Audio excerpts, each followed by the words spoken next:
Trevor Hawk in Focus. I'm Bob Ellis. We are joined today by UMass Lowell men's soccer midfielder, junior Matheus Candido, and welcome. Thank you. Now where'd you fall in love with soccer? Well, I first fell in love. I first started playing when I was 4. It was a way that my mom found to get me involved in a sport. My parents found. And since 4, I started playing futsal, which is actually indoor soccer. And from there, once I moved to the United States, futsal isn't as big as field soccer.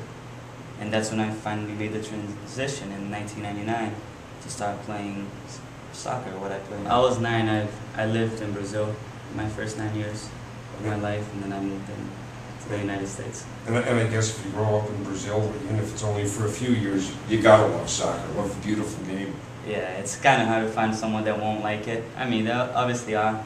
There's always that one bad apple, but for the most part. Did you fall in love with soccer right off? I mean, was it something as soon as you began playing you said, I found my calling?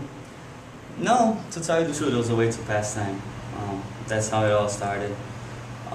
The love for it became because I'm a competitive person, and once I saw that my friends were improving and I was in the same place, I was the last one to get picked in line, that's when I started like, hey, something's wrong, I need to pick it up. And my competitiveness for it like made me start loving it, and then my success to even where I am now at UMass Lowell is it's what keeps me driving.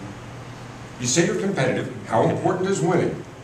It's everything. I never have fun if I don't win. Are you tough on yourself? Are you a harsh critic? Are you critical of yourself? I am. It's one thing I hate in life is someone trying to pity me. That's another reason why I'm so competitive. I don't allow someone else to have pity on me. And for that reason, I don't allow myself to have pity on myself. So I work, and it's got me to where I am now. Hopefully it'll take me higher. Tell me about your mindset during the game. It's in the game. There's no crowd, there's no coach, there's nothing. It's just... There's a coach, but he's far away. Yeah, I mean, he's there, but when I'm saying this, like, I don't listen. It's...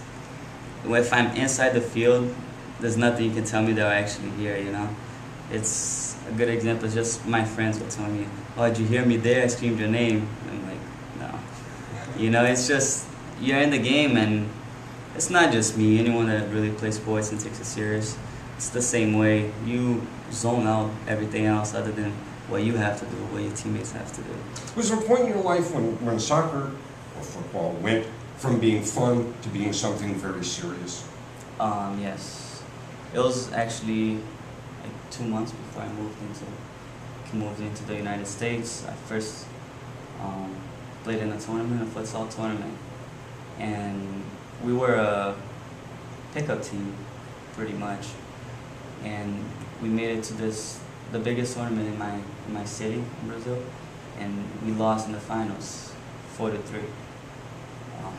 This is 1999, yes, and at that moment, when I felt defeat in front of me, when I saw the champions going up to the stage, getting the gold, and we were stuck with a little plastic medal, that's when like everything just kind of turned around, you know, because I never wanted to be in that spot again. So you're determined you were going to be a champion? I'm determined to always try to be a champion. Now I'm going to shift gears a little bit here. In the movie of your life, who would play you? I don't know. My best bet would be my brother. You guys, are you following then in his footsteps to some extent? Yes. The first time you can kind of say that. He's always been more successful than I am, soccer-wise, especially. I hear a little of that competitive. Yeah, I know. He's always been more successful individually, you know, and part of that is because he works hard, and by him working hard, he makes me work hard. And you always have to look up at someone, you know, to know where you have to be, where you have to go. And I don't look at I don't sit in my house, watch a soccer game, and look, I want to be like that professional player. I always just turned to my right, looked at my brother, and I was like, I want to be over him, you know? And I'll swear to you, he's the same way. He looked to his left, I'm going to be over you. And to this day, it's not just for soccer between me and him, it's on everything. Look to my right, look to the left, and always applauding each other after one succeeds, you know? Who would be your dream date? My dream date? Something simple.